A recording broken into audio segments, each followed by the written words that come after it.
Senhoras e senhores, participantes do primeiro Fórum Sul-Mineiro de Ciência e Espiritualidade, muito bom dia, sejam todos bem-vindos a este evento científico-cultural, com patrocínio da Unimed Itajubá e apoio cultural do Centro Espírita Allan Kardec.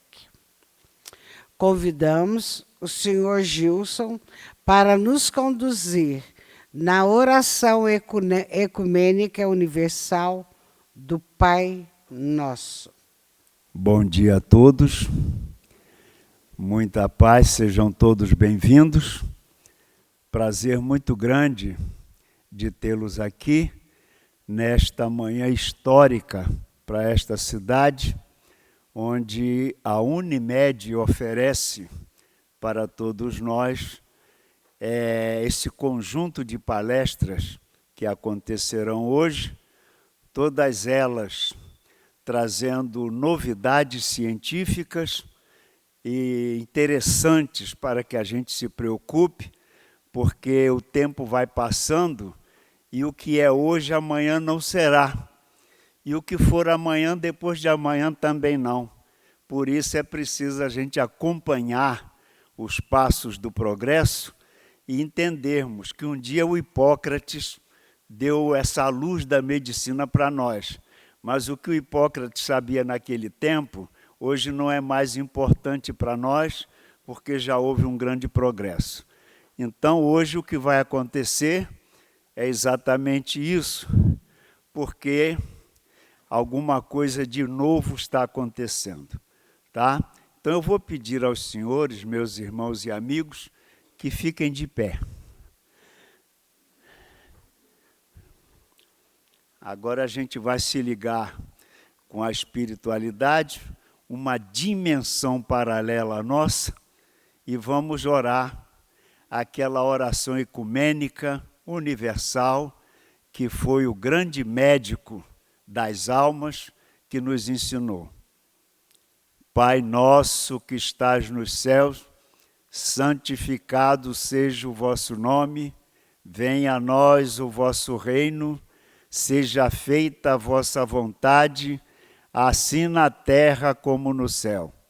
O pão nosso de cada dia nos dai hoje, perdoai as nossas dívidas, assim como nós perdoarmos aos nossos devedores. E não nos deixeis cair em tentação, mas livrai-nos do mal. Amém. Concedemos agora a palavra ao Dr. Rogério Vilela, presidente da nossa Unimed, que vai dar as boas-vindas, em seguida o início dos nossos trabalhos. Bom dia a todos, é um prazer enorme estarmos aqui para participarmos de uma coisa extremamente maravilhosa, que é a presença do Dr. Paulo César Fructuoso, o qual, depois de décadas de buscas e buscas, todos nós buscamos, né, algum significado para a existência. Eu, há uns 5 anos, Gildes, me prometeu dar um livro de presente e veio com dedicatória do Dr. Paulo César Fructuoso. Eu li esse livro alguns meses e ficou uns 2 anos parado. Eu achei que faltava alguma coisa. Após esses 2 anos, eu vim a ler realmente, mas ler mesmo, com extrema atenção, devagar, percebendo as nuances, todas as frases, tudo que dito ali, e descobri, graças a Deus, que ali tinha respostas para inúmeras dúvidas ou infinitas dúvidas que habitou a minha alma durante toda a minha vida, desde criança até profissional médico. E então foi com um prazer enorme que surgiu essa oportunidade dessa conversa com o Gildes. Após eu ler essa segunda vez, falando, precisamos trazer o Dr. Paulo César Fructuoso num seminário de espiritualidade e medicina, porque o livro dele chamado A Face Oculta da Medicina, um livro fabuloso. E isso se concretizou, foi possível, e se realizando é uma satisfação enorme para nós, e enorme, maior ainda, em ter esta figura ímpar, porque o Dr. Paulo César Frutuoso é um homem de uma simplicidade, de um conhecimento, de uma humildade que vale a pena conhecer seres humanos como ele. Muito obrigado a vocês todos pela presença e tenho certeza que sairemos todos com a alma mais repleta de explicações, ou mesmo de dúvidas que suscitarão explicações, desde que continuemos centrados nesta realidade que ouviremos hoje. Muito obrigado a todos.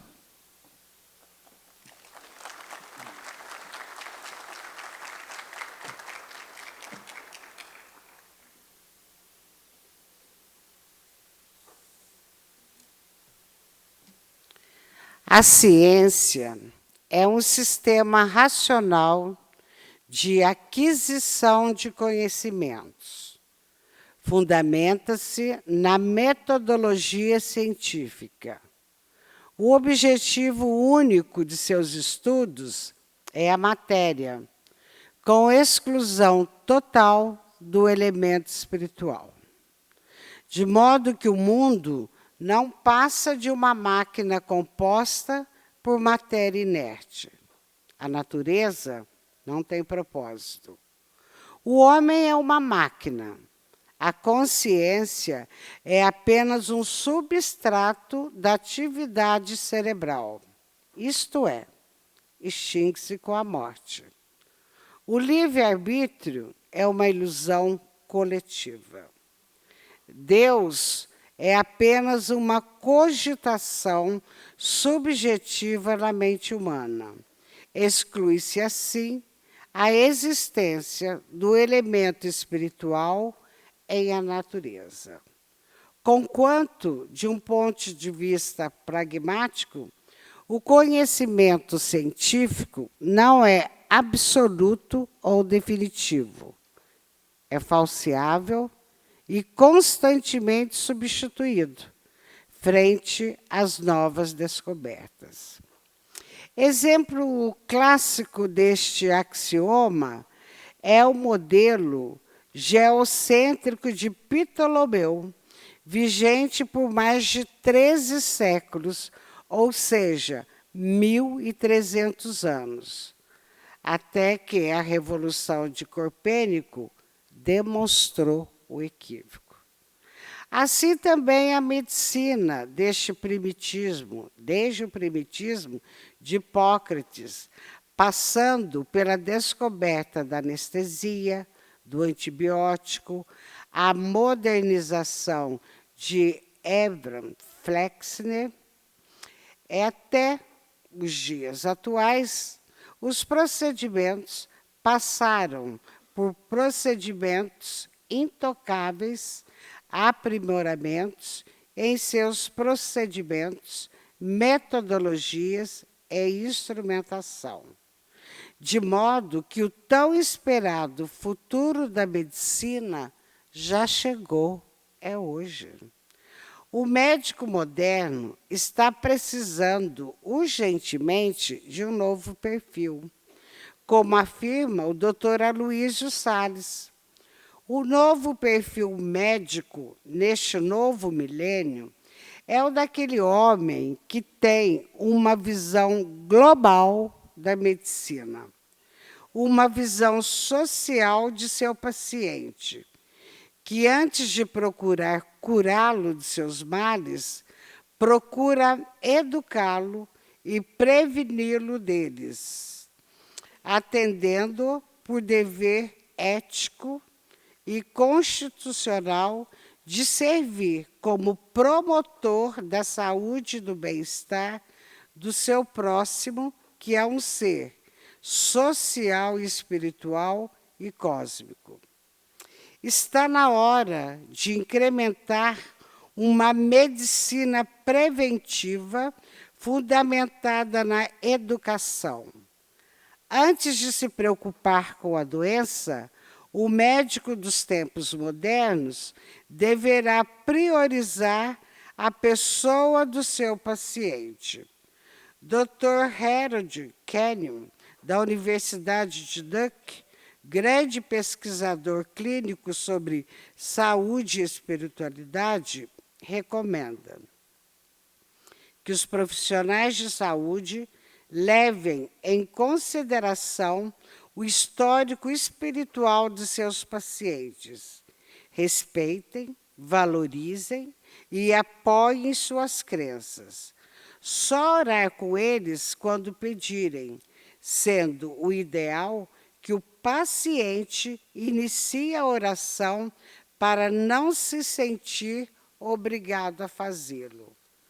Conscientizar-se que ele não é apenas um biopsíquico-social, é, acima de tudo, um ser espiritual, cósmico e imortal. Dr. Roberto Zabalo afirma que o que mata não é o colesterol, é a raiva, são as tristezas, a mágoa. A medicina do século XXI vai tomar consciência de que os pensamentos são muito importantes.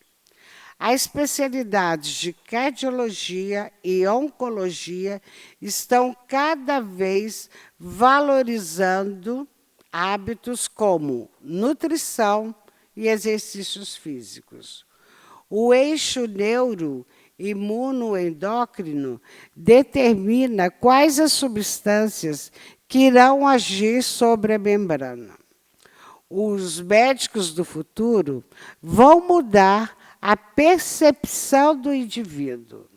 O amor, o carinho, a fé e a esperança na cura serão cada vez mais valorizados. Os tempos são outros. As palavras de ordem são progresso e modernização. É imperioso investir-se em pesquisa, criar-se novos procedimentos médicos. Mormente na atualidade, quando a moderna ciência comprova através de pesquisa que a oração e a fé acionam campos cerebrais específicos, estimulando a produção de hormônios geradores do bem-estar.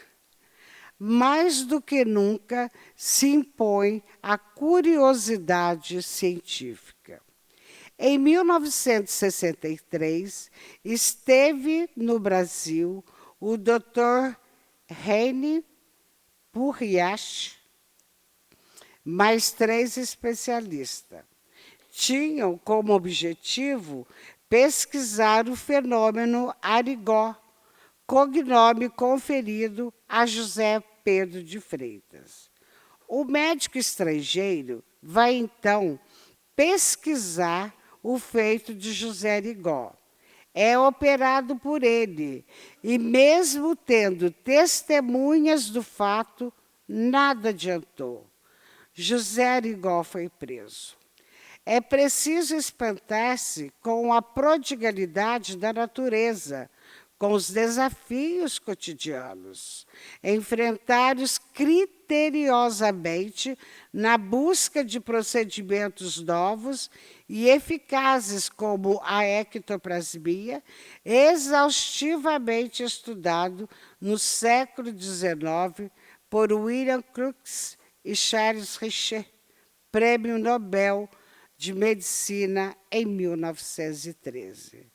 Na atualidade, este elemento tem sido estudado há mais de 40 anos pelo Dr. Paulo César Frutuoso e sua equipe, corroborando a tese de Sheldrake, quando afirma: sem estudo e pesquisas sérios e continuados, a estagnação e o dogmatismo científico se estabelecem. O texto é de Gilson Alves de Lima. Vamos falar um pouco sobre o nosso palestrante. Dr. Paulo César Frutuoso, médico formado pela Universidade Federal do Rio de Janeiro em 1975.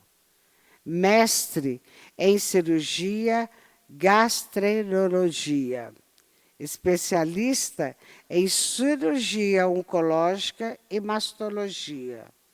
Fez curso de aperfeiçoamento e pós-graduação no Centro de Cancerologia Héliot-Bérard, em Lyon, na França.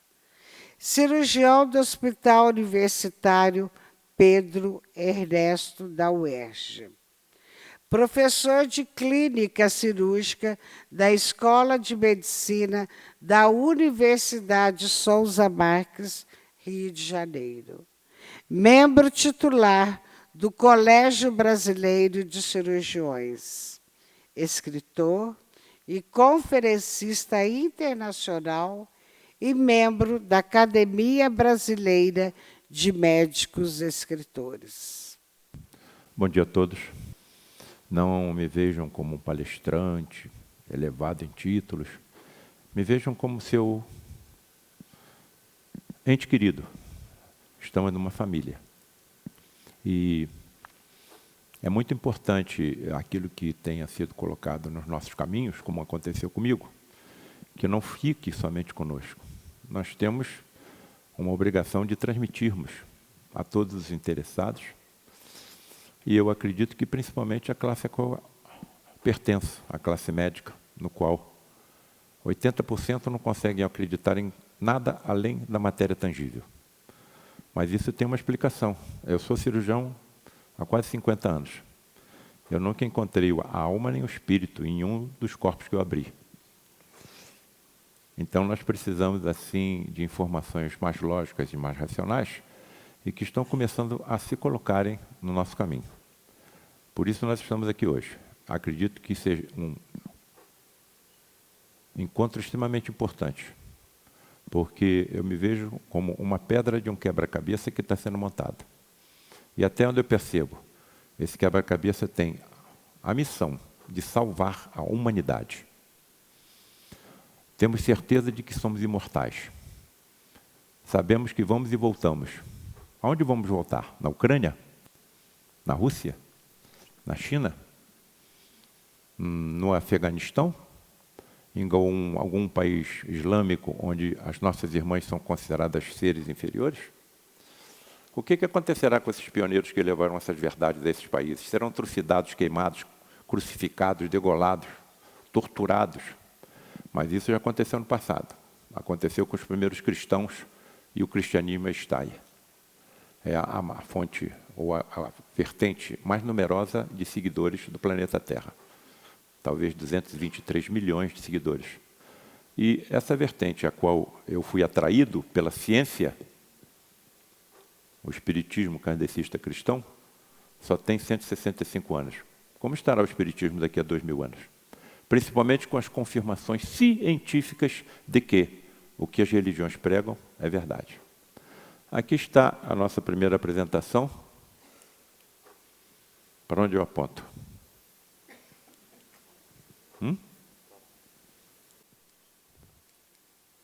Entrou. Frei Luís, um frade franciscano alemão que veio para o nosso país na primeira metade do século XX, se radicou na região serrana do Rio de Janeiro, em Petrópolis, onde realizou tamanhos prodígios que chegou a ser considerado um verdadeiro santo. Até onde eu percebo, os prodígios que aconteciam com Frei Luís estavam relacionados com a sua mediunidade. E mediunidade é energia. Não existem sobrenatural, nem existem milagres. Existem leis físicas, químicas e biológicas que a nossa ciência ainda não alcançou, mas vai alcançar.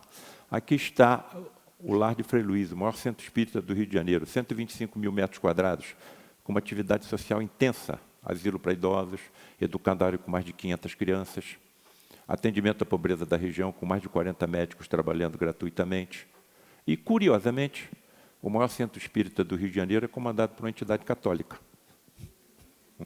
Frei Luís, de onde deduz-se facilmente que nós é que nos dividimos em católicos, em protestantes, em espíritas, maometanos, hinduístas, porque para o tal Deus, que eu não entendo, como é que eu vou entender um ser que cria múltiplos universos que se interpenetram pelos outros?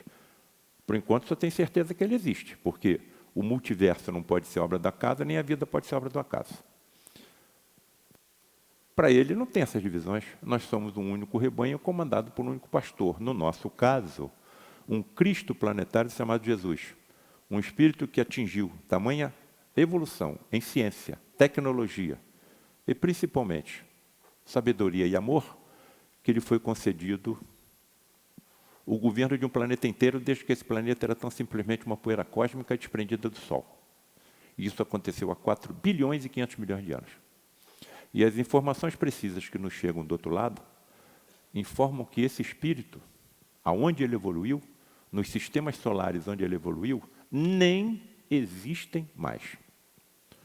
Então, é claro que eu me preocupo quando abro a mídia de manhã. Olha, as geleiras estão desaparecendo, as espécies estão sendo exterminadas, só resta, parece, 22% ou 23% da Mata Atlântida. A Amazônia está no mesmo caminho. Agora, eu deposito a minha confiança em quem? Num Cristo que comanda o meu planeta há 4 bilhões e 500 milhões de anos. Ele vai deixar que o planeta desapareça em algumas décadas? Qual a solução que ele vai dar? Aqui sempre deu. Vai fazer com que espíritos evoluídos ocupem corpos semelhantes ao nosso e tragam as soluções que nós precisamos. Soluções sociais, políticas, econômicas, científicas. Aconteceu isso no passado, como, por exemplo, a abertura para descoberta dos antibióticos. Um espírito chamado Fleming, com uma sequência inacreditável de coincidências, entre aspas, abre a porta para a penicilina. Então é nele que eu deposito a minha confiança. Bem, os nossos físicos estão dizendo o seguinte: se nós pegarmos o núcleo de um átomo e colocarmos do tamanho de uma ervilha, e colocarmos essa ervilha no centro do gramado do Maracanã, o primeiro elétron vai girar por fora. Bem, então, o primeiro elétron vai girar, então, por fora do estádio do Maracanã. O que os físicos estão me dizendo? Olha, você é constituído por espaços vazios. Se você pegar os octilhões de átomos que estão compondo o teu corpo e eliminar os espaços vazios, vai restar um resíduo na palma da tua mão com uma forma de energia. Ah, é? Então eu sou feito de espaço vazio? Sim. Então onde é que estão meus sentimentos? Onde é que está a ternura? Onde é que está o amor? Onde é que está a saudade? Nos neurônios? Nas secreções? Elas também são constituídas por espaços vazios. Percebam que a ciência está sendo empurrada na direção de acreditar em alguma coisa além da matéria tangível. E nós sabemos que existe, por isso estamos aqui. Outra coisa que também perturba os nossos cientistas são as chamadas complexidades irredutíveis. Toda vez que eu falo em complexidade irredutível, coloco essa genialidade. Rube Goldberg era cartunista, a coqueluche da juventude americana na década de 30, 40, e que queria, por exemplo, criticar os impostos americanos que eram muito altos. Ele não vai para o meio da rua com uma trombeta. Ele coloca um contribuinte sentando em cima de uma almofada de ar. Quando o contribuinte senta, a almofada de ar despeja um jato de ar na direção de uma bola de gás, que se aproxima de uma vela. Evidentemente, essa bola vai estourar e vai espantar um cachorro que está amarrado numa gangorra, onde tem uma bola de boliche que cai em cima de outra gangorra, que lança ao ar os impostos americanos, que estão grudados em um chuveiro, na haste oposta onde está um regador, que despeja água em uma planta, na qual, em uma de suas folhas, está montada uma mão mecânica, que rouba a carteira do contribuinte. Por que isso é considerado uma complexidade irredutível? Porque eu não posso tocar em um detalhe desse desenho. Não posso reduzir nada, porque senão o objetivo não é alcançado. Mas, porém, todavia, contudo e entretanto, tudo que está acontecendo agora nos nossos corpos, tudo que está acontecendo na natureza, o que está acontecendo no universo, são exemplos de complexidades irredutíveis. Por que vocês estão me vendo? porque os fótons da luz artificial estão se chocando com a superfície do meu corpo, está indo às suas retinas. É desencadear, então, uma cascata de reações químicas que leva à formação da minha imagem no seu cérebro. A mesma coisa com o tato, a mesma coisa com o olfato, a mesma coisa com a audição, com a embriogênese, com a resposta anafilática, com a deglutição, com a gestação, com a digestão, tudo, tudo. Agora estão entrando corpos no nosso sistema solar direcionados para a Terra e são atraídos pelos grandes campos gravitacionais de Júpiter, Saturno, Urano, tudo respondendo à complexidade de redutíveis. Bem, e aí vem uma pergunta fatal, né? Aqui eu tenho o Rube Goldberg por trás do desenho. 10 etapas. Tudo que está acontecendo na natureza é constituído por milhares e milhares de etapas, das quais eu não posso tocar em um átomo, em uma partícula subatômica, porque senão o objetivo não é alcançado. Quem é que está por trás de tudo isso? O acaso? O acaso? Bem, então, vejam que como a ciência é empurrada na direção de acreditar em alguma coisa além da matéria tangível. Agora, essa pergunta é fatal. Se existe um planejamento inteligente para a vida, por que é que nós adoecemos? Alguma coisa não está batendo. Bom, eu me considero, então, numa encruzilhada. E essa encruzilhada ela está sendo formada pelas religiões e pela ciência. As religiões estão me levando até a fronteira da morte. Não roubem, não prestem falso testemunho, não matem, etc, etc, etc, nós sabemos. E, de alguma forma, tentam nos convencer de que continuaremos vivos depois da transposição natural do fenômeno morte, óbito. Mais nada. Que espécie de corpo eu vou ter? Não sei. Vou precisar de algum alimento? Não sei. Onde é que eu vou morar? Não sei. Quem vai me sustentar? Não sei. Criança continua crescendo? Não sei. Idoso é juvenócio? Não sei. Cego volta a enxergar? Não sei. Paralítico volta a andar? Eu não sei nada. Aí me volto para a ciência. Eu sou cirurgião oncológico. A maior parte dos pacientes que eu opero são cancerosos. O canceroso para a ciência é um azarado. Em um dos seus trilhões de células ocorreu um conjunto de mutações que levou à transformação dessa célula numa célula cancerosa. Bom, então eu estou aqui no meio dessa encruzilhada. Como é que eu vou resolver esse problema, hein? Eu acho que alguém vai ter que voltar do outro lado para me contar essa história. Mas alguém já voltou do outro lado? Já. Agora, eu não vou acreditar em ressurreição do corpo físico, não. Cara, estraçalharam o nosso amigo aí. Chicotearam ele quase até a morte. Não satisfeitos, enterraram-lhe uma coroa de espinhos, segundo os pesquisadores, de 2 centímetros, chegou à calota craniana. Deve ter sentido uma dor insuportável. Não satisfeitos, pregaram ele numa cruz. Não satisfeitos, atravessaram o seu tórax com uma lança. Os seus entes queridos e amigos recolhem seu corpo, botam numa gruta hermeticamente fechada durante 3 dias no calor do deserto, e ele aparece com o corpo completamente reconstruído. Bem, eu vou ao templo para assistir uma cerimônia de casamento, uma cerimônia fúnebre, um batizado, acabou. Eu não tenho resposta lógica e racional, vai parar por aí mesmo. Então, estamos numa fase de evolução que precisamos de respostas lógicas e racionais. Precisamos de uma fé raciocinada, e não uma fé cega. Eu não acredito porque meu pai e minha mãe disseram que é assim, que um sacerdote me disse que é assim. Eu acredito hoje porque sei que é assim. Vocês vão entender por que eu cheguei a minhas convicções inabaláveis. Esse trabalho foi feito através do Santo Sudário do Turim, com um trabalho científico, hein? Durante 15 anos. Durante 15 anos. E chegaram a construir, a formar uma escultura de tamanho real. No estudo científico que foi feito desse Sudário do Turim, encontraram 250 ferimentos no corpo por ele envolto. Sendo esse corpo de Jesus, chegaram à conclusão de que é impossível um corpo físico continuar vivo. Morreu. Ele mesmo reconhece: Senhor, em suas mãos coloco o meu espírito. Certo? Bem, então, ressurreição do corpo físico, para mim, não dá, não entra. Então, eu tenho que procurar um plano B. Só que esse plano B eu não procurei, foi colocado na minha frente. Teletransporte e materialização de espíritos. Professor Paulo César, teletransporte?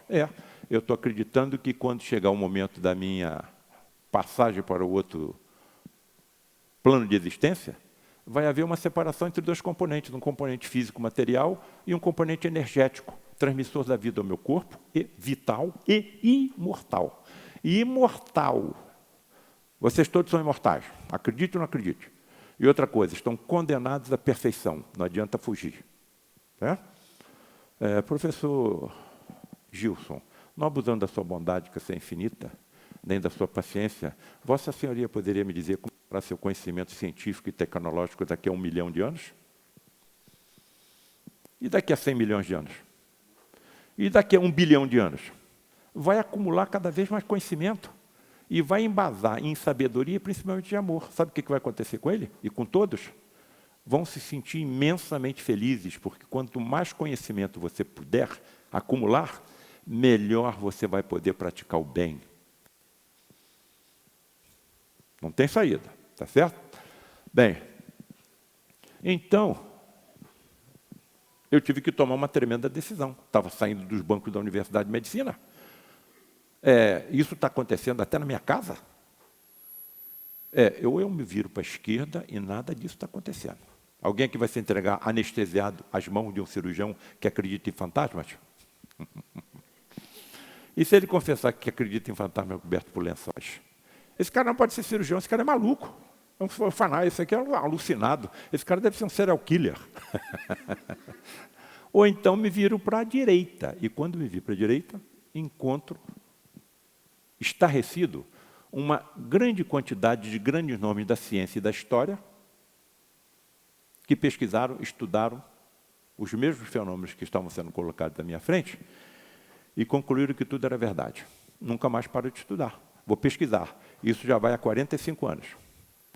Se eu não tivesse feito tudo o que eu estou fazendo, vocês nem saberiam que eu existo. Eu não estaria aqui hoje. O Gilson não saberia que eu existo. Bem, vamos pegar alguns aqui, né? Camille Flammarion, maior astrônomo da França, até hoje cultuado pelos franceses. César Lombroso, pai da medicina judicial. Albert Russel Wallace, elaborador da teoria da evolução, junto com Charles Darwin. Arthur Conan Doyle, médico, escritor, criador do personagem Sherlock Holmes, todo mundo conhece.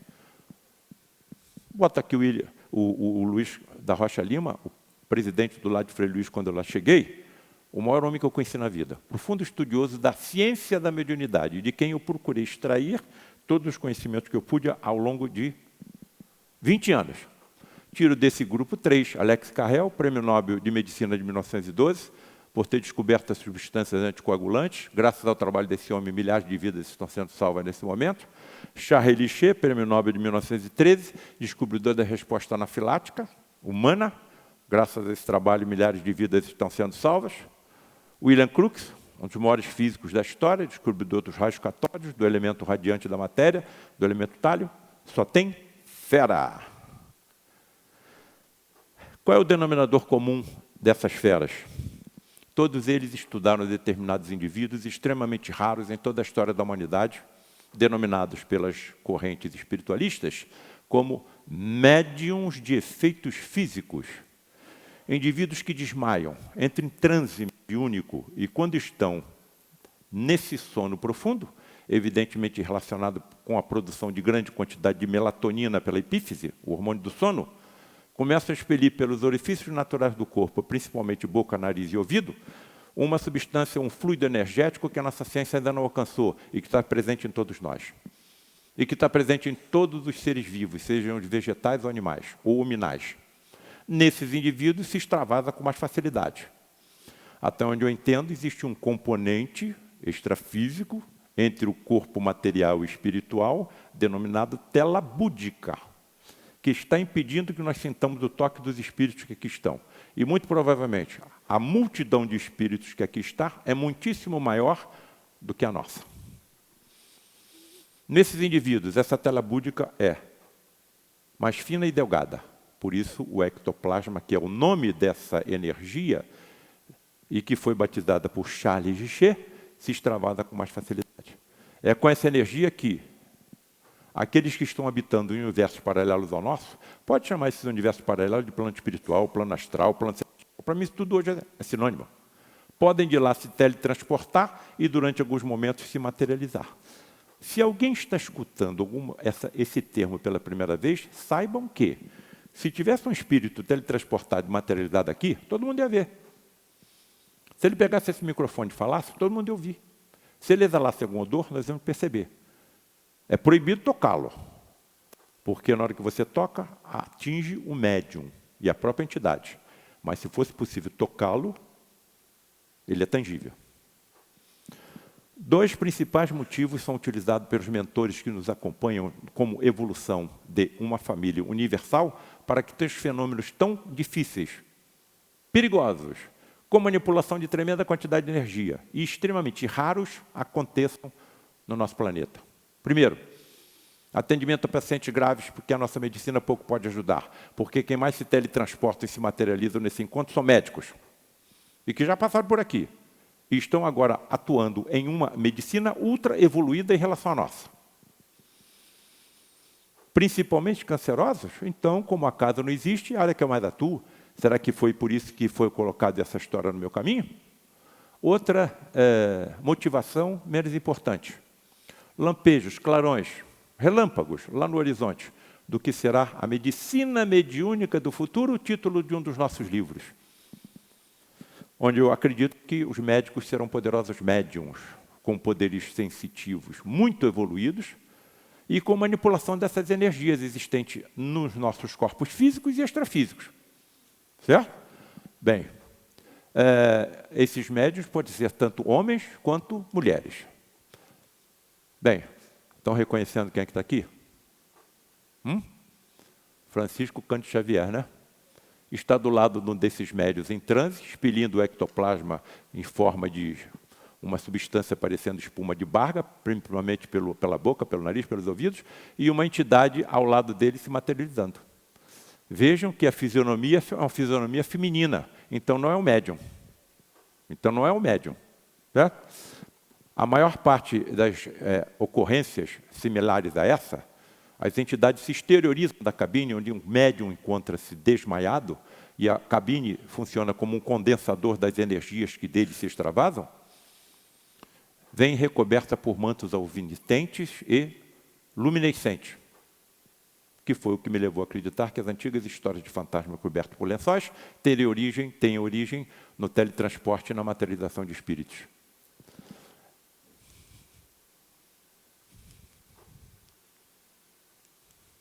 Bem, aí as palavras dele.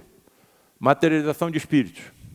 Consideramos-las os mais elevados fenômenos realizados pelos espíritos no nosso mundo, comparável só às viagens dos astronautas no seu esforço por atravessarem o cosmos e pousarem noutro mundo.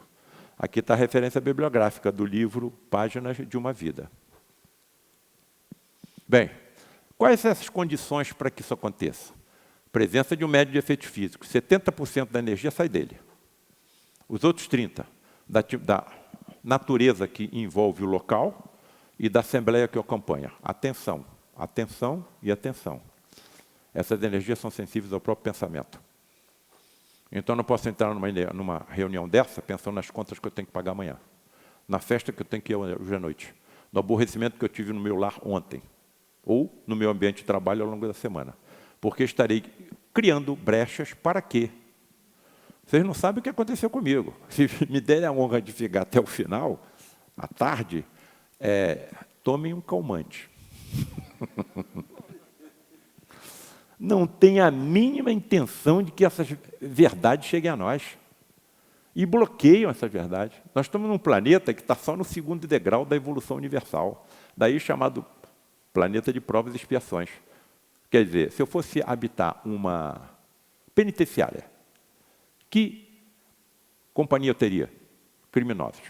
Se eu fosse habitar ou morar em um hospital, na maioria das companhias, seriam quem? Doentes. Mas, além de uma penitenciária e um hospital, o nosso planeta é uma escola.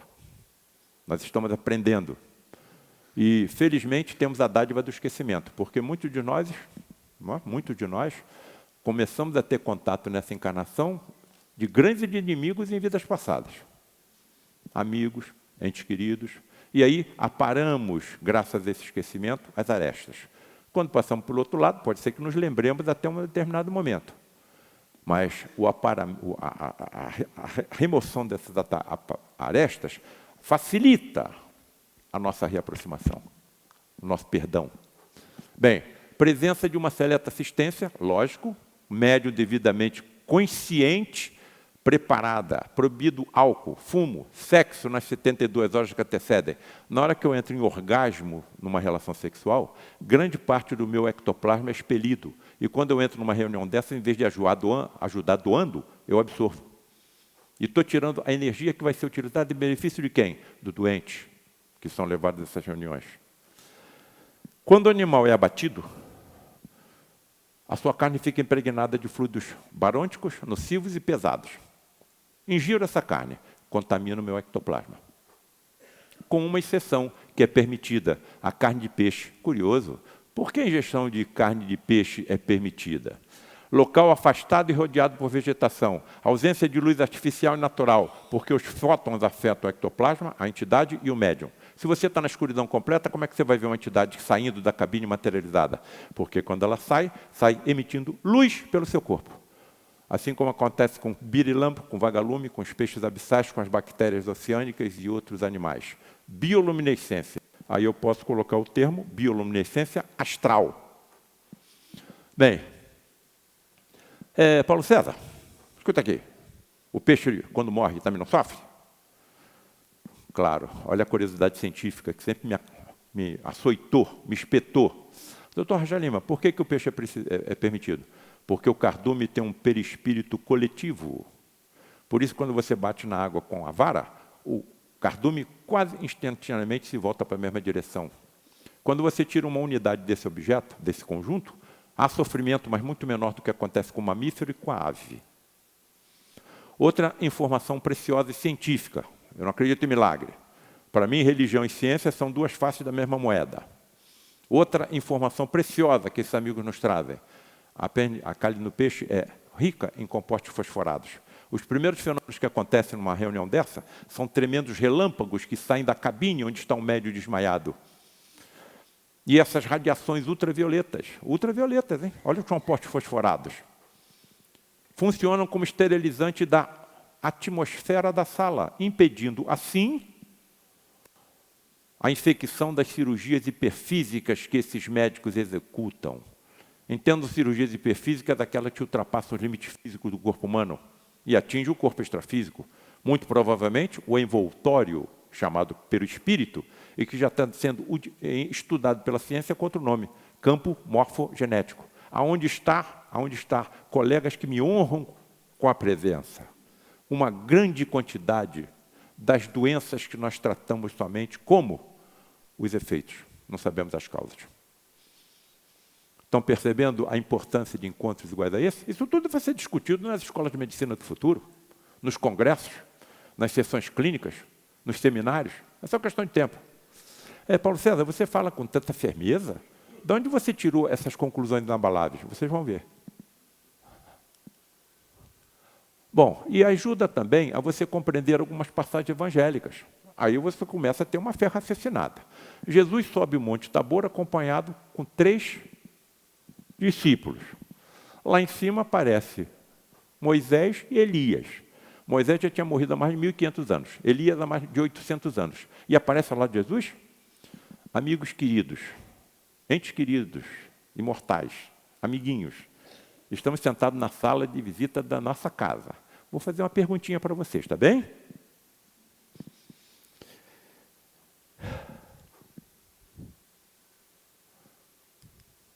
Alguém, diante de uma cena dessa, conseguiria dormir? Esse que ficou acordado não tentaria acordar os outros 2 ou tentou não conseguiu? A passagem evangélica está dizendo que no final os 3 acordaram e viram a mesma coisa. Não era um ou outro. Estaria eu exagerando, de tudo que estudei, pesquisei e testemunhei, colocar como hipótese, sou muito cuidadoso, que Jesus nesse momento estaria acompanhado de 2 ou 3 médiuns de efeitos físicos, que naquele momento teriam se entrado em transe mediúnico e expelido o ectoplasma, e com ele, essa energia, os espíritos de Moisés e Elias teriam se materializado ao lado de Jesus? Estaria eu exagerando? No livro Domínio da Mediunidade, olha o que eles estão dizendo. E além de surgir Jesus em colóquio com Moisés materializado no Tabor, ele mesmo é o grande ressuscitado. Então, as informações mediúnicas estão confirmando o que eu estou colocando. Ensinamentos claros do mestre, conversando com grandes instrutores materializados no Tabor. Então, os próprios espíritos estão confirmando que eu acho que é isso que aconteceu. Anjos com vestes resplandecentes à porta do túmulo de Jesus. Vestes resplandecentes, com todo mundo vendo a mesma coisa? Estaria eu exagerando em colocar como hipótese de que o que essas mulheres estão vendo são espíritos teletransportados e materializados, com as suas vestes e os seus corpos resplandecentes? De onde veio a energia? Talvez algum médio de efeito físico na proximidade. Ou segure-se na cadeira para não cair. A desintegração atômica do corpo dele, que foi coberto pelo Santo Sudário. Os físicos estudaram o fenômeno. Como é que aquela imagem ficou grafada naquele pano? Olha para cima, olha para baixo, olha para a esquerda, olha para a direita. Só tem uma explicação. Ocorreu uma desintegração atômica. Atenção, hein? E essa desintegração atômica só poderia ter ocorrido em 1/100º de segundo. Que se tivesse acontecido em 2/100º de segundo, toda Jerusalém teria sido pulverizada em uma explosão atômica. Essa é a energia que está no corpo de cada um. Claro que se eu soubesse como controlar também a quantidade de energia de forma controlada, não é? Inteligente, eu ia acalmar o mar e o vento, pelo menos em volta de onde eu estivesse. Será que foi isso que ele fez? Madalena, não me toques, ainda não estou pronto pelo Pai. É proibido. Durante todos os encontros em que isso aconteceu, só me foi permitido tocar numa entidade uma vez. Paulo César, segure o meu braço e comprima levemente. Foi te dada uma oportunidade de você ter mais um ensinamento. Peguei o braço da entidade e comecei a comprimir, quase a ponto dos meus dedos se unirem, com medo de prejudicar a entidade ou o médium, soltei, ela entrou dentro da cabine e se desmaterializou. Que ciência é essa? Que espécie de corpo é esse? Se Jesus se materializou, comeu peixe assado com os discípulos, então algum sistema digestivo com ele se materializa. Eu via a entidade passar perto de mim com a respiração arfante, porque estão saindo de um plano menos denso e entrando no nosso mais denso. Por isso tem dificuldade de respirar. Então, algum sistema respiratório com eles se materializam. Eu escutava, por vezes, o talido das articulações, alguma forma de esqueleto, então se materializa com eles também. Que ciência é essa? Dá para entender? Por enquanto, não. Mas eu não tenho mais preocupação, porque no diálogo com esses colegas, informações preciosas me foram dadas. E é para todos nós. Paulo César, calma, quando você chegar aqui, você em 1 hora vai aprender o que na Terra ficava anos estudando. Então eu vou aprender um idioma em 1 hora? Ou vou relembrar algum que eu falei em vidas passadas? Paulo César, você quer outra informação preciosa? Você acha que esqueceu tudo que você estudou? Quando você passar por lá de cá, tudo vai voltar à sua memória. Cara, eu entrei para a faculdade em 1970, 53 anos. O que eu me lembro? Daquilo que eu faço, aquilo que eu ensino. Dou aula em 2 faculdades de medicina. Eles estão dizendo que tudo naturalmente vai voltar para a minha memória. Já imaginaram a felicidade de um médico vendo isso acontecer? Paulo César, quer outra informação importante, preciosa? Claro! Tudo que você estudou e que é importante para a evolução do seu espírito nas múltiplas existências, também vai voltar para a sua memória. Caramba, ainda bem que a minha esposa não está aqui. Quanto me custa essa espera?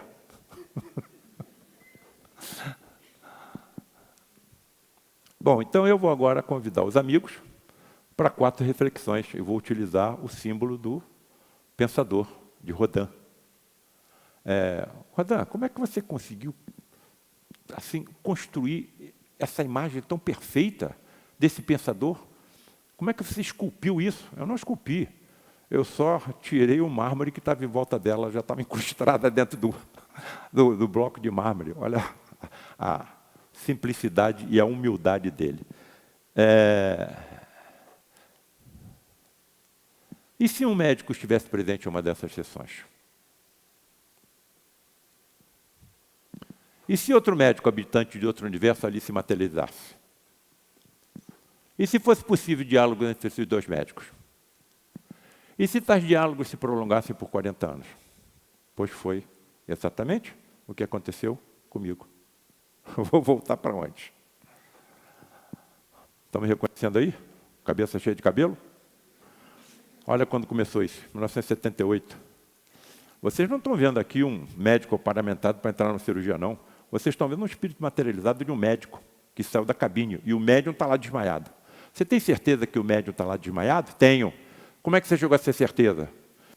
Pela minha imprevidência. Já nessa idade, vendo isso acontecer, pensei comigo, será que não é o médium que está se cobrindo com um lençol e acendendo uma lanterna embaixo do lençol, não? Tirei essa ideia horrível da minha cabeça. Tarde demais. Tarde demais. Saiu um preto velho chamado Jeremias da cabine, materializado, chegou perto de mim e falou assim, ô Paulo César, você quer conhecer a realidade da vida? Quero. Me agarrou pela gola e me levou dentro da cabine.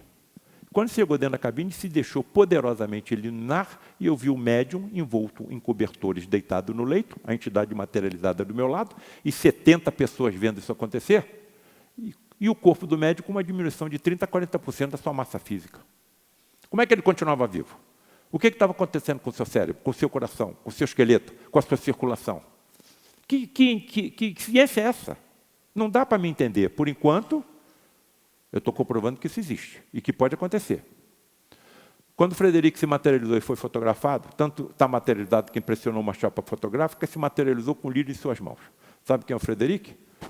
Cirurgião do exército nazista. Se aproximou do lado de Frei Luís porque no nosso educandário, com mais de 500 crianças, estavam judeus reencarnados. O ódio persistia, só que foi conquistado pelo amor de Frei Luís, que também era alemão. E quando percebeu os equívocos que tinha feito e que continuava a fazer, ficou 10 anos sem se manifestar. Quando voltou a se manifestar, o médium de efeitos físicos, Gilberto Arruda, já estava no Frei Luís, e os maiores fenômenos que eu pesquisei em toda o meu trabalho nessa vertente aconteceram. Olha o que eu vou falar, hein? O que aconteceu no lar de Frei Luís não aconteceu em nenhum momento da história da humanidade no planeta Terra. Eu vou guardar isso comigo? Ou eu tenho obrigação de levar isso a público?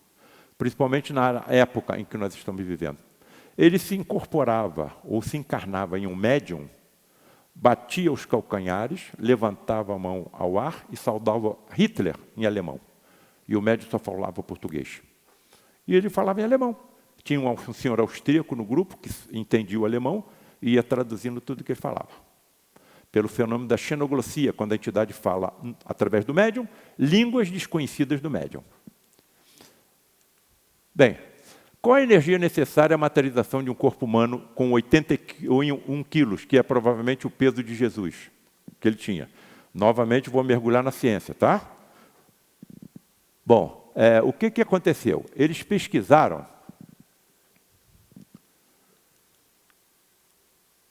Eles pesquisaram, quer dizer, um livro de física, Física do Cristianismo é um livro de ciência. Pesquisaram. Chegaram à conclusão que, para você ter aproximadamente 7 octilhões de átomos de 21 elementos manipulados nessa materialização, segure-se na cadeira para não cair, você vai precisar de uma energia correspondente a uma bomba de hidrogênio de 1000 megatons. Quem está dizendo isso é ciência. Essa energia está em cada um de nós. Bom, eu não posso manipular essa energia de forma inteligente. Se alguém me der uma bofetada na face direita, eu não vou entregar à esquerda. Eu vou direcionar essa energia toda na direção daquele que me esbofeteou. Não vai sobrar nem o corpo espiritual. O que um terrorista não faria com essa energia? Não chegou o momento. Estão nos mostrando os lampejos, relâmpagos do que nos aguarda. Agora, se a entidade se desmaterializa, ela vai ter que manipular a mesma quantidade de energia, 2 bombas de hidrogênio. Em segundos eu vejo de uma outra entidade se materializar e sair da cabine. 3 bombas de hidrogênio. E essa segunda entidade também se desmaterializa. 4 bombas de hidrogênio. Por isso a ciência não assiste. Como é que a ciência vai acreditar que seja possível? Só em ficção. Como é que eu fico vendo isso acontecer durante 40 anos? Na mesma condição dos discípulos de Jesus, que não sabiam nada do que ele fazia, não entendiam, mas se não fosse pelo seu testemunho, nem saberíamos que ele existiu. Estou colocando meus testemunhos em palestras, em conferências, no mundo e em livros, principalmente direcionado a quem? A todos os interessados, a classe a que eu pertenço, mas principalmente o meu alvo são os jovens. Com a evolução da inteligência mais rápida do que a minha, pela internet, pelo videogame. A primeira cirurgia minimamente invasiva com microcâmara de televisão que eu fiz, aprendi isso na França, eu levei 5 horas e meia. Os meus residentes lá no Pedro Ernesto faziam isso em 20 minutos, 25 minutos. Se eles tivessem visto o que eu vi, teriam compreendido melhor o que eu vi. De repente, um deles escrevia mais de 100 livros. Eu estou no 9º. Eu acho que é minha obrigação. Bem, vocês têm coragem de entrar comigo dentro do santuário de materializações do Lar de Frei Luís, onde tudo isso aconteceu? Posso levar vocês comigo? Bom, no meio de uma floresta no bairro de Jacarepaguá. Então, tudo doa energia. Então, o meu pai era o principal médium vidente, enquanto nós subíamos para reuniões, uma vez por mês, ele via pela sua vidência biólogos, químicos, técnicos, recolhendo a energia das folhas, das flores, dos troncos, das raízes, dos pássaros, dos animais, e carreando para dentro do santuário. Então, 70% sai do médium, os outros 30% da comunidade, não é? Da assembleia que eu acompanho e da natureza. Estão me reconhecendo aí? Estou subindo com vocês, hein? Não adianta correr, não. Vamos entrar dentro da nave de materializações. A luz que menos afeta o ectoplasma é a vermelha. É a menos energética do padrão da luz branca. Não é? Então, no padrão da luz branca, a que menos afeta o ectoplasma é a luz vermelha. Então, a acomodação dos presentes é feita na luz vermelha. Então, nós podemos ter 60, 70 pessoas presentes vendo tudo acontecer. Todos acomodados, inclusive os 30 ou 35 pacientes graves que nós levamos a essas reuniões, e que são colocados em 1, 2, 3, 4, 5 leitos. As luzes são apagadas, entramos em oração, e naquelas 2 cabines atrás de mim estão 2 médiuns de efeitos físicos em transe mediúnico. Estamos na escuridão. Daqui a pouco começam os relâmpagos a sair das cabines. A cortina se abre e um ser iluminado sai. E você vê, com a luminescência dele, o médium desmaiado no fundo da cabine. Bom, e aí, ali está o leito que fica o médium, né? O amigo de vocês está aqui, o retrato de Frei Luís, de Bezerra de Menezes. E aqui está um desses médiuns do lado de Frei Luís, desmaiado, emitindo o ectoplasma pelos orifícios naturais do corpo. Parece espuma de barba. Daqui a pouco aparece uma entidade na porta da cabine. Nitidamente você vê que são 2 entidades com fisionomia diferente. Isso pode acontecer, inclusive, com médiuns masculinos e a materialização de espíritos femininos. E o inverso também. Você pode ter médiuns femininas doando o ectoplasma e a materialização de espíritos masculinos. Certo? Bom, e aí eu vou fazer uma reflexão, uma quinta com vocês. A entidade sai materializada. Cuida de 1, cuida de 2, cuida de 3, cuida de 4 e entra nessa cabine de acrílico e cuida do 5º. Na cabeceira desse leito, o amigo de vocês está sentado há 45 anos. E ele cuida desse paciente que aqui está e começa a conversar comigo. E daqui a pouco ele me chama, eu vou caminhando pelos outros leitos ao seu lado, passando inclusive em frente à cabine, vendo o médium desmaiado lá dentro, e com ele conversando. E o médium é mecânico de automóveis. E ele conversa comigo com toda a tecnologia que nós médicos sabemos, todos os termos técnicos. Se coloque na minha situação. Eu estava do lado do fantasma. Aqui não faltava nem os lençóis. Isso acontecendo durante 40 anos. Claro que tudo que acontecia, pregado pelas religiões aconteceu. O Sermão da Montanha, assassinato de Jesus pela crucificação, a estrela de Belém. Que estrela de Belém? Se fosse uma estrela que se aproximasse da Terra, nós estaríamos aqui? Bota um objeto voador não identificado aí que eu vou acreditar. Existe vida em todo o universo. Na casa do Pai existem muitas moradas. Bem, tamanha foi a quantidade de informações que eu vivia na obrigação de botar isso em público. Então, nós temos, por enquanto, A Face Oculta na Medicina, Espírito Decaído e Materializado. Esse é um livro extremamente contundente, hein? Eu trabalhei 18 anos nesse livro. Frei Luiz nunca deixou que fosse publicado. Depois eu entendi por quê. A Face Oculta na Medicina tinha que vir primeiro para preparar o terreno para esse. Vocês já imaginaram 7 espíritos serem materializados contra a vontade deles e fotografados? Isso aconteceu em algum lugar da humanidade, em algum momento da história? Até século XIX, no meados, não tinha máquina fotográfica. A partir do final do século XIX, muitos espíritos materializados foram fotografados. E início do século XX também. Mas espíritos deformados, com aspecto animalesco, não.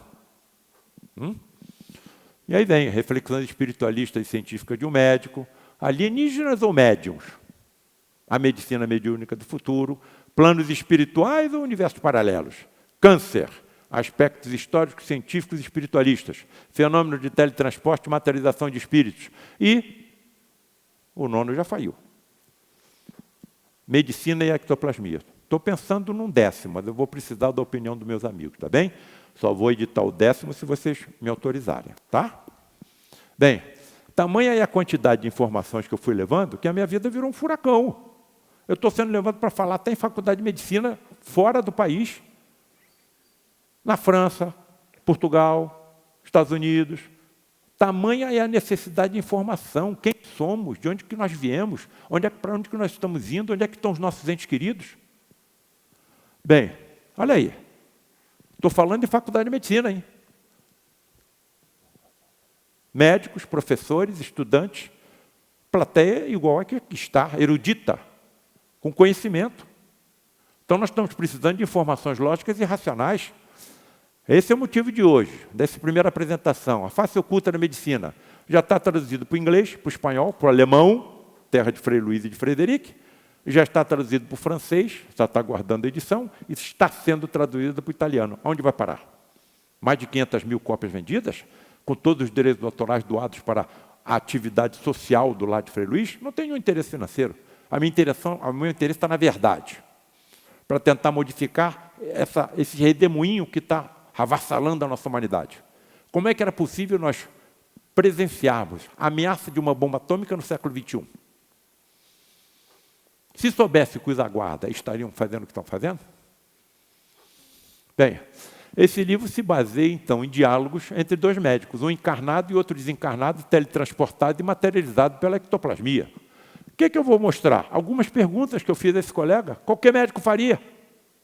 Ô, Frederic, por que com frequência vejo você e outras entidades médicas atuar em regiões do corpo dos doentes distantes da área enferma? Eu fiz essa pergunta para ele porque eu sabia o que o paciente tinha, está colocado nos cuidados dele. O paciente está com um tumor no estômago, ele está cuidando no tórax. O paciente está com uma isquemia coronariana, ele está cuidando no crânio. O paciente está com dor cerebral, ele está atuando no abdômen. Por que ele não age na região anatômica onde está a doença? Vou mostrar a resposta dele, não vou fazer comentário nenhum. A preocupação do enfermo sobre a região ou órgão que ele sabe estar doente dificulta a nossa atuação. Desviamos, então, sua atenção para outra área, mas, na realidade, confeccionamos um túnel de ectoplasma até a zona verdadeiramente doente, e aí realizamos o procedimento. Sem comentários. Então, pensamento é energia, hein? Pensamento tem átomo. Senhoras e senhoritas que me honram com a presença, posso lhes dar uma informação preciosa? Não vai esquecer mais do dia 12 de agosto de 2023, tá bem? Não existe força mais poderosa no multiverso do que a prece da mãe pelos filhos. Não esqueçam. Frederico, como você e outras entidades médicas podem visualizar o interior dos corpos dos doentes trazidos para tratamento? Eu vejo o interior dos corpos como se pele eles não possuíssem. Então você tem visão por transparência? Tenho. É isso que eu vou ter quando eu abandonar esse corpo? É isso que eu vou ter quando eu voltar em encarnações futuras como médico médium? É isso que vai acontecer. Eu vou voltar. Vou fazer prova da faculdade de medicina e vou entrar. A primeira coisa que eles farão comigo vão ser recolher células da minha mucosa bucal e fazer um escrutínio cuidadoso do meu ADN. Se verificarem que eu tenho a genética propícia à mediunidade, serei desenvolvido por profundos estudiosos do assunto que serão os professores das escolas de medicina do futuro. Não tem mais como eu retroagir diante de tudo que eu vi, pesquisei e que estudei ao longo de 45 anos. Bem, eu acho que não chegou o momento, porque se todos os médicos da Terra tivessem a visão por transparência, todas as empresas que fabricam os instrumentos que nós utilizamos para diagnóstico vão fechar as portas. Nós íamos causar uma multidão de desempregados. Vejam que eles estão me mostrando lampejos, relâmpagos, do que será a medicina mediúnica do futuro. Mas como você distingue uma célula sadia de uma enferma? Eu as distingo por suas vibrações, que são diferentes uma das outras. Se ele vê a célula vibrar, ele tem visão microscópica. É isso que nós estamos observando num exame chamado tomografia por emissão de pósitrons. O que são pósitrons? Elétrons com carga positiva. A nossa medicina, a nossa tecnologia médica já está utilizando a antimatéria no escrutínio do corpo humano. Daqui a pouco essa tecnologia estará tão sensível que vai detectar a energia do componente extrafísico, espiritual, vital e imortal. Você vai matar quem? Se não existe morte. Como é que eu vou me sentir diante daquele que eu assassinei? Frederico, até onde vai essa sua visão microscópica? Você é capaz de ver organelas celulares? Sim, posso. Ele fala com uma naturalidade. Sim, posso. Para nós vermos, nós médicos, organelas intracelulares, como do citoesqueleto, como mitocôndria, como aparelho de Golgi e outras, nós precisamos de microscópios eletrônicos que aumentam a imagem do objeto em até 500.000 vezes. Cara, eu não posso ser cirurgião na atualidade como eu sou e tendo visão microscópica e ultramicroscópica. Como é que eu vou ter controle emocional estando dentro de uma sala de cirurgia e vendo micro-organismos na parede da sala? Na superfície do corpo que eu vou operar, nas vestes dos meus assistentes, eu vou ter controle? Não chegou o momento.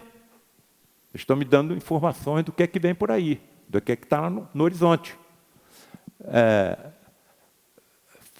Frederico, se você tem uma visão natural, por transparência microscópica e ultramicroscópica, como que você controla esses sentidos? Eu quero fechar meu olho, tenho controle. Eu quero abrir e fechar minha mão, tenho controle. Eu quero andar, eu tenho controle. Ele está me dizendo que tudo isso que ele vê, ele tem um autocontrole. Cara, olha, eu vou contar um negócio para vocês, não conta para ninguém não. Diante de tudo que eu vi e que conversei com essas entidades médicas, não só com o Frederico, eu só podia ter casado com 2 mulheres. Uma psicóloga e uma psiquiatra. Casei com uma psicóloga, para poder ter mais controle. Tá? Frederico, você é capaz de alcançar com a sua visão átomos e partículas subatômicas? Não, eu ainda não. Mas espíritos mais evoluídos que eu, sim. Cara, se um médico tivesse uma visão capaz de alcançar átomos e partículas subatômicas, nós íamos detectar uma mutação genética já na sua fase inicial, em uma única célula. É isso que eles estão dizendo que vai acontecer? Como eu sou imortal, vou confirmar. Por que pacientes submetidos a cirurgias hiperfísicas não acusam dor durante o procedimento? Cirurgias hiperfísicas com sangramento, hein? Com extração de peças. Algumas eu mesmo puxei de dentro do paciente. Nunca vi no lar de Frei Luís a utilização de qualquer instrumento metálico. Frederico aí não está materializado, ele está encarnado no médium. A encarnação é superior à incorporação. Quando a entidade está encarnada no médium, o médium nada percebe, depois nada se lembra e ainda fala línguas desconhecidas dele, pelo fenômeno da xenoglossia. Se você tem abertura de corpos, sangramento, extração de peças, não tem a probabilidade de ter infecções, e essas cirurgias são feitas em questão de segundos ou minutos. Se nós fôssemos, por exemplo, fazer uma cirurgia cerebral, quanto tempo demoraria? Qual seria a tecnologia necessária dentro da sala de cirurgia para nós executarmos esse procedimento? Frederico, você tem visão microscópica e ultramicroscópica. Por que tem que sangrar? Você não pode poupar as células dos capilares do paciente? Posso. Por que você deixa sangrar? Para aumentar a fé do doente e a sua.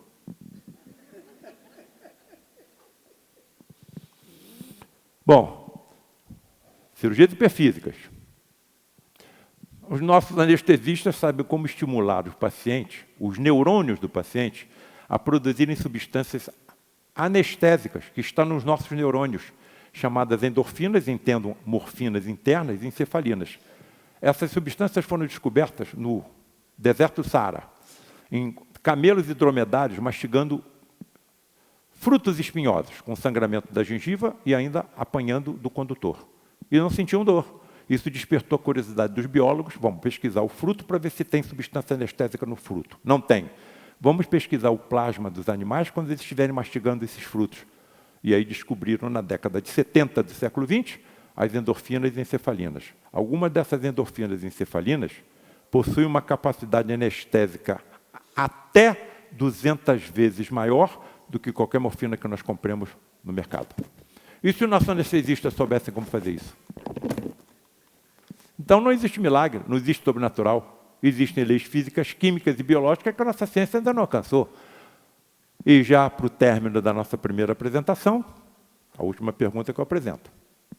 Frederico, qual a razão para a síndrome de Larsen? Qual a razão espiritual para a síndrome de Larsen? Resposta: a Inquisição.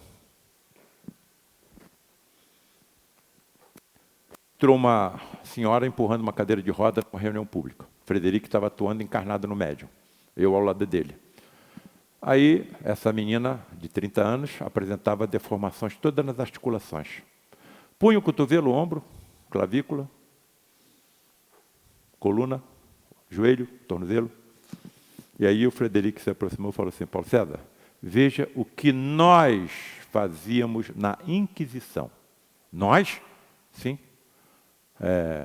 Essa jovem era a nossa cúmplice na manipulação dos instrumentos de tortura da Inquisição. Caramba! Então, se eu uso como cirurgião aço e ferro para curar e aliviar, quando era da Inquisição, usava para torturar e para matar. Me aproximei da mãe da menina e perguntei: minha amiga, como é o nome da doença da sua filha? Síndrome de Larsen. Nunca ouvi aquilo? Aí anotei, cheguei em casa, abri o professor Google e vamos saber o que é essa síndrome de Larsen. É uma doença genética incurável. Foi descrita por Joseph Larsen, daí o nome Síndrome de Larsen, cirurgião ortopedista, em 1950. Afeta 1 em cada 100 mil indivíduos, então é doença rara. Acontece uma mutação genética única em um gene chamado FNLB, localizado no cromossoma 3, que produz uma proteína chamada filamina B. Onde é que ela entra? Na conjugação das articulações do feto. Se o gene está errado, a filamina B vai estar errada. A articulação vai ser mal organizada e construída. O que é que vai acontecer com o feto?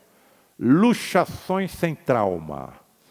Solta o punho, solta o cotovelo, solta o tornozelo, solta o joelho. E as imagens dinâmicas mostram que o feto sente dor. Quer dizer, ele está sofrendo antes de nascer. Cadê o tal Deus? Está dormindo? Está passeando? Está distraído? Um ser infinitamente perfeito em tudo? Estão percebendo o agulhamento da ciência em relação ao que é pregado pelas religiões? Bem, aqui está essa síndrome de Larsen. Vejam que as lesões acontecem nas articulações. Solta o pé, solta o tornozelo, solta o ombro, solta o joelho, solta e aí por fora. Tá? Então é uma doença que tem tratamento, mas não tem cura.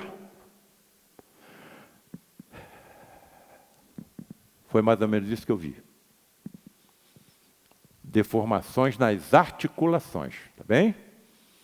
Bom, se eu estivesse dando aula para aluno de medicina, acaba a história aqui. É uma doença genética incurável, tem tratamento, mas não tem cura. Então a gente vai tratando de forma paliativa, tá certo? Como eu estou diante de uma plateia espiritualizada, eu vou dar um passo à frente. Vou mostrar as lesões causadas por alguns dos instrumentos da Inquisição. Eles colocavam a vítima amarrada nos punhos e elevavam ao ar. Já imaginaram a dor que essa vítima sentia em vendo a torção das suas articulações humerais? Ainda tinham cuidado de colocar pesos nos tornozelos cada vez mais pesados. Algumas vezes soltavam a corda e, antes da vítima chegar no chão, prendiam a corda novamente. Alguns corpos se desprendiam dos braços e a vítima morria de hemorragia. Aqui nós temos o trapézio, vai colocando pesos cada vez mais pesados nos tornozelos e o paciente nessa posição. E aqui está a roda, puxa os braços para cá e as pernas para lá. Quando eu vi as lesões causadas por esses instrumentos, estarrecido percebi que eram idênticas às causadas pela síndrome de Larsen. Não tem saída, cara. Levei o sofrimento ao próximo e a natureza do planeta a qual eu pertenço e que vai dificultar a vida daqueles que virão depois de mim, eu estarei grafando essa atitude, e isso pode ser só mesmo em forma de palavras e de pensamentos, no meu componente extrafísico, campo morfogenético, perispírito. E muitas vezes essas impurezas serão tão profundas e as deformações tão profundas que necessitarei de corpos físicos no futuro que funcionem como um aspirador das impurezas e corretivos das deformações que eu causei em mim próprio, e não o tal Deus. Então, é uma lei universal de ação e reação, e que está grafada no meu perispírito ou campo morfogenético, que em encarnações futuras vão alterar o quê? O ADN. Insisto, muitas doenças que, como médicos, tratamos, não estão com sua origem no corpo físico, e sim no seu corpo extrafísico. Isso tudo será assunto compreendido e discutido nas escolas de medicina do futuro, dos simpósios, dos congressos, dos seminários, das sessões clínicas. Algumas óbvias conclusões: somos todos imortais. Existe uma medicina ainda oculta a nós. Continuaremos sendo médicos após a morte, evidentemente de acordo com o nosso comportamento. Como médicos, jamais estaremos sozinhos no trato com os enfermos. A vida está na borboleta, eu só sei tratar do casulo. Quem é que está tratando da borboleta? Médicos que me acompanham. Não os vejo? Por que não os vejo? Informações precisas e científicas. Os seus corpos são constituídos pelos mesmos elementos que compõem os meus, porém com átomos em plano de vibração mais elevada. Por isso eu não os vejo, por isso eu não os ouço, por isso eles atravessam paredes de concreto, por isso eles se deslocam a distâncias incomensuráveis com velocidade de pensamento. Muitas doenças que tratamos não se originam no corpo físico, e sim no corpo extrafísico. Estão me reconhecendo aí? Eu quero que eu tire a máscara.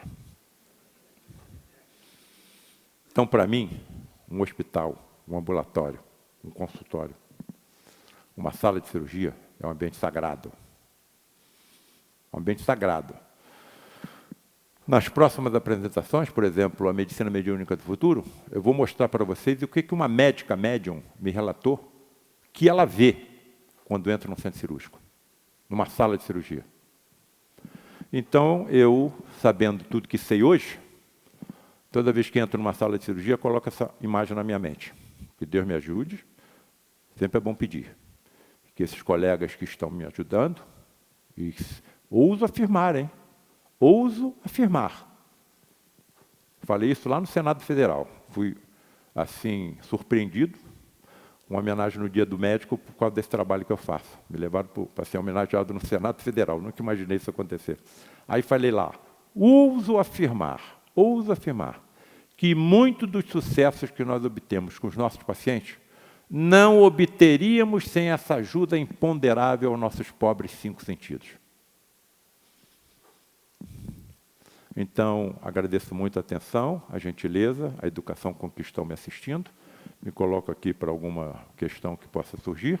E nos preparamos para a sequência com a segunda apresentação. Câncer, aspectos históricos, científicos e espiritualistas. Estou aí à disposição dos meus amigos.